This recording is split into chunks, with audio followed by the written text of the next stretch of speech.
जय हिंद प्यारे बच्चों। तो आज फिर हम लोग कोऑर्डिनेट ज्योमेट्री के दूसरे वीडियो पे हाजिर हैं। स्वागत है मेरे मैथ मानिया चैनल में। तो आज हम लोग डिस्कस करेंगे कोऑर्डिनेट ज्योमेट्री का एक क्वेश्चन। चलिए जानते हैं क्या है क्वेश्चन, चलिए पढ़ते हैं। तो अगर आप मेरे चैनल पहली बार आए हैं तो लाइक और सब्सक्राइब करिए, बेल आइकन दबाना न भूलिए। चलिए आज का क्वेश्चन क्या है, टॉपिक है कोऑर्डिनेट ज्योमेट्री और हमारा एक क्वेश्चन क्या है, शो दैट द 4 पॉइंट्स 0, -1, पहला पॉइंट है 6, 7, -2, 3 and 8, 3 are the vertices of rectangle. ये हमारा वर्टिसेस ऑफ रेक्टेंगल है कि नहीं, चलिए इसको जानते हैं। तो सबसे पहले हम क्या करेंगे, इस पॉइंट को एज्यूम कर लेते हैं। यहाँ पे हमारा पॉइंट ए है, ये पॉइंट बी मान लेते हैं। यहाँ पे मान लेते हैं सी, डायग्राम एज्यूम कर लेते हैं।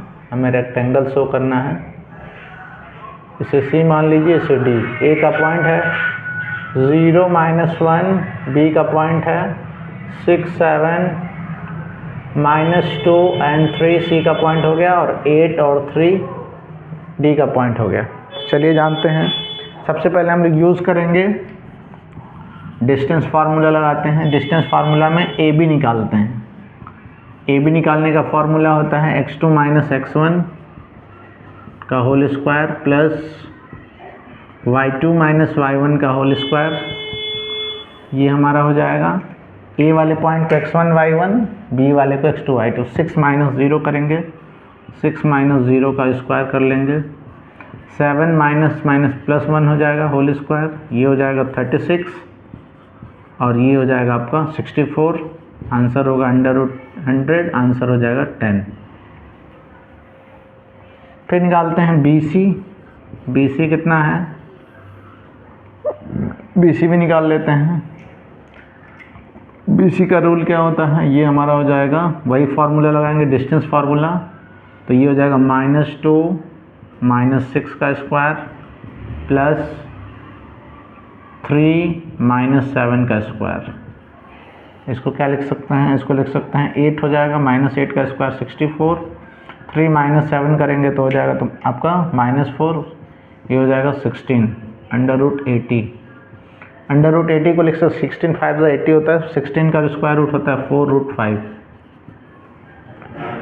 फिर निकाल लेते हैं CD हमारा कितना है, CD। फिर डिस्टेंस फार्मूला लगाते हैं 8 - 2 यानी कि 8 + 2 हो जाएगा होल स्क्वायर, 3 - 3 हो जाएगा आपका। यहाँ देखिए 3 है, यहाँ भी 3, 3 - 0 होल स्क्वायर 0 हो जाएगा। तो इसको हम लोग लिख सकते हैं 10 का स्क्वायर और ये हो जाएगा 0। 100 का आंसर हो जाएगा 10। और लास्ट आप निकाल लीजिए DA कितना आता है, DA। तो यहाँ हम लोग लिख लेंगे 0 - 8 का होल स्क्वायर और ये हमारा हो जाएगा -1 - 3 का स्क्वायर। इसको लिख सकते हैं 64 होगा, ये होगा 16। 8 का स्क्वायर 64 और ये हो जाएगा 4 का 16। प्लस करेंगे 80 का होता है 4√5। और ये हमारा क्या हो गया, सब हमारा वैल्यू आ गया। हमारा AB इक्वल टू है CD, ये कितना आया है 10। BC हमारा इक्वल आया है DA के बराबर और वो है 4√5। Opposite sides are equal. अब हमें दिखाना है, हमें 90 डिग्री दिखाना है, तो हम लोग क्या कर सकते हैं, हम लोग इसका डायगोनल निकाल लेते हैं। डायगोनल निकालिए AC और पाइथागोरस रूल लगाइए। हम लोग लिख सकते हैं कि अगर AC का स्क्वायर इक्वल टू AB का स्क्वायर प्लस BC का स्क्वायर के बराबर आता है तो ये क्या हो जाएगा, यहाँ 90 डिग्री फॉर्म करेगा और डायगोनल सेम आ जाएगा, तो डायगोनल भी निकाल लेंगे। तो पहली बात यहाँ 90 डिग्री बनेगा, तो ये आपका कंफर्म हो गया कि आपका रेक्टेंगल फॉर्म करेगा, अपोजिट साइड इक्वल होता है। तो 90 डिग्री के लिए हमें क्या करना पड़ेगा, ये पाइथागोरस के रूल से वेरीफाई करना पड़ेगा ताकि हमारा B एंगल क्या हो जाए 90। यहाँ से भी कर सकते हैं, यहाँ से कोई भी ले सकते हैं। तो आई होप आपको समझ में आया होगा। तो इस तरीके से ABCD हमारा क्या हो गया, एक रेक्टेंगल हो गया। यहाँ लिख लेते हैं, यहाँ पर लिख लेंगे AC निकालना होगा तो निकाल दीजिए। यहाँ AC कितना है, ये हो जाएगा आपका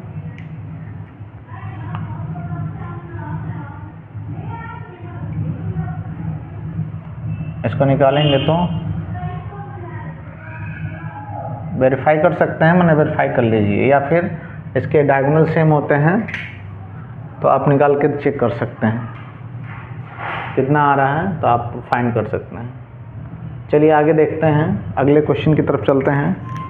आई होप आपको समझ में आ गया होगा, बहुत सारे इसके कई तरीके से निकाल सकते हैं, तो आई होप आपको समझ में आया होगा।